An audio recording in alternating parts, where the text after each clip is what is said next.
The Art of War by Sun Tzu, translated by Lionel Giles.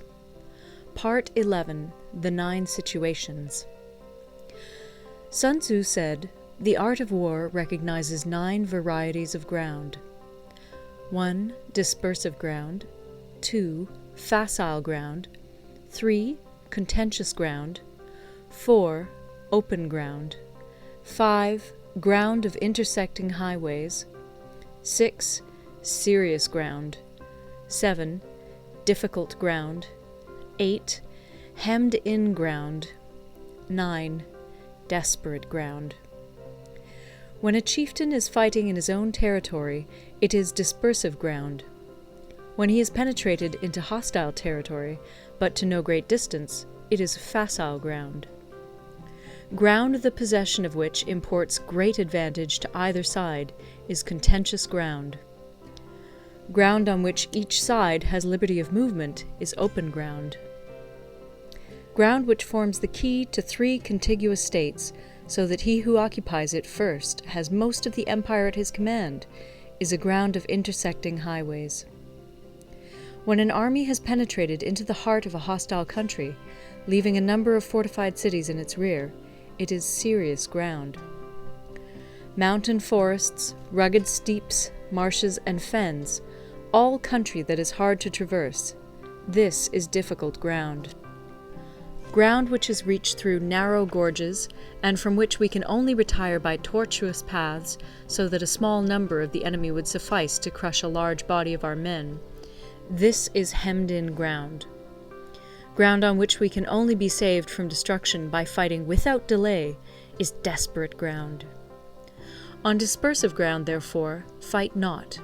On facile ground, halt not. On contentious ground, attack not. On open ground, do not try to block the enemy's way. On the ground of intersecting highways, join hands with your allies. On serious ground, gather in plunder. In difficult ground, keep steadily on the march. On hemmed-in ground, resort to stratagem. On desperate ground, fight. Those who were called skillful leaders of old knew how to drive a wedge between the enemy's front and rear, to prevent cooperation between his large and small divisions, to hinder the good troops from rescuing the bad, the officers from rallying their men. When the enemy's men were united, they managed to keep them in disorder. When it was to their advantage, they made a forward move. When otherwise, they stopped still. If asked how to cope with a great host of the enemy in orderly array, and on the point of marching to the attack, I should say, begin by seizing something which your opponent holds dear. Then he will be amenable to your will. Rapidity is the essence of war. Take advantage of the enemy's unreadiness. Make your way by unexpected routes, and attack unguarded spots. The following are the principles to be observed by an invading force. The further you penetrate into a country, the greater will be the solidarity of your troops, and thus the defenders will not prevail against you. Make forays in fertile country in order to supply your army with food.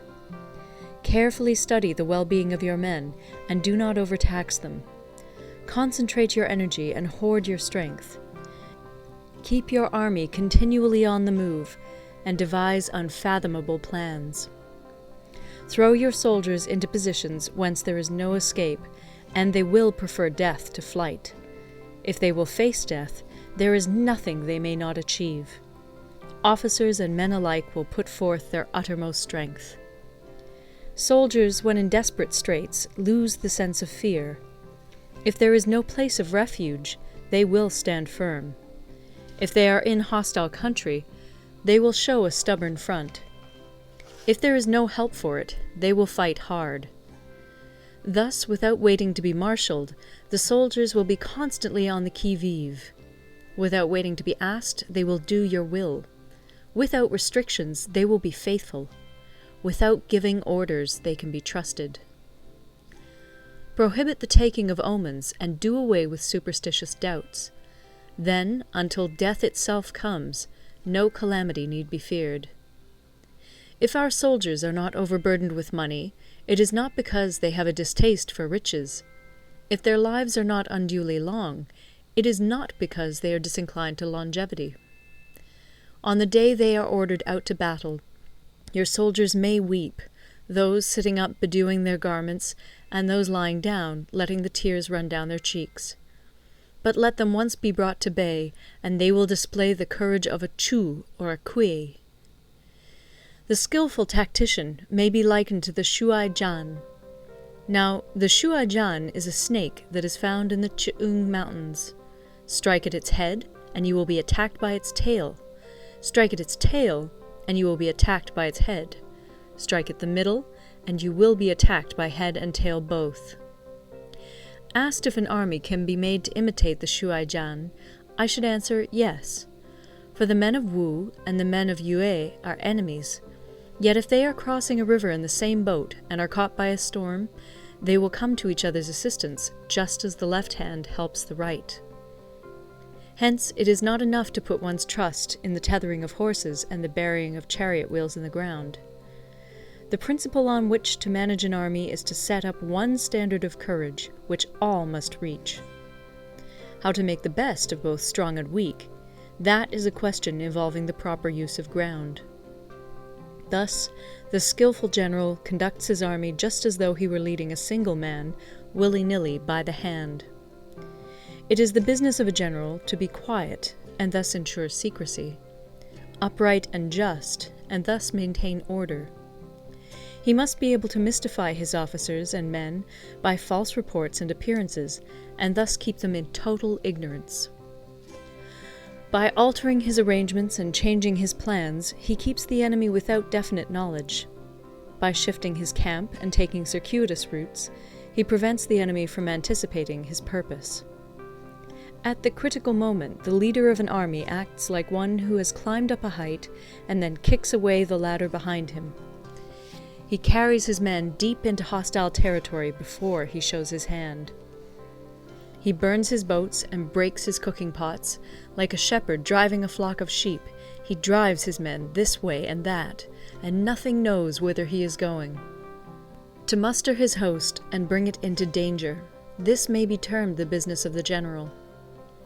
The different measures suited to the 9 varieties of ground, the expediency of aggressive or defensive tactics, and the fundamental laws of human nature, these are things that must most certainly be studied. When invading hostile territory, the general principle is that penetrating deeply brings cohesion. Penetrating but a short way means dispersion. When you leave your own country behind and take your army across neighborhood territory, you find yourself on critical ground. When there are means of communication on all 4 sides, the ground is one of intersecting highways. When you penetrate deeply into a country, it is serious ground. When you penetrate but a little way, it is facile ground. When you have the enemy's strongholds on your rear and narrow passes in front, it is hemmed-in ground. When there is no place of refuge at all, it is desperate ground. Therefore, on dispersive ground, I would inspire my men with unity of purpose. On facile ground, I would see that there is close connection between all parts of my army. On contentious ground, I would hurry up my rear. On open ground, I would keep a vigilant eye on my defenses. On ground of intersecting highways, I would consolidate my alliances. On serious ground, I would try to ensure a continuous stream of supplies. On difficult ground, I would keep pushing on along the road. On hemmed-in ground, I would block any way of retreat. On desperate ground, I would proclaim to my soldiers the hopelessness of saving their lives.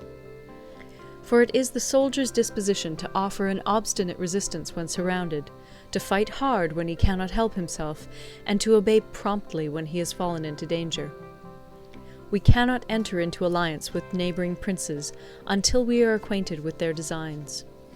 We are not fit to lead an army on the march unless we are familiar with the face of the country, its mountains and forests, its pitfalls and precipices, its marshes and swamps.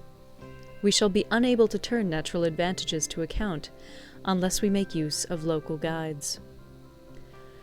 To be ignored of any one of the following 4 or 5 principles does not befit a warlike prince. When a warlike prince attacks a powerful state, his generalship shows itself in preventing the concentration of the enemy's forces.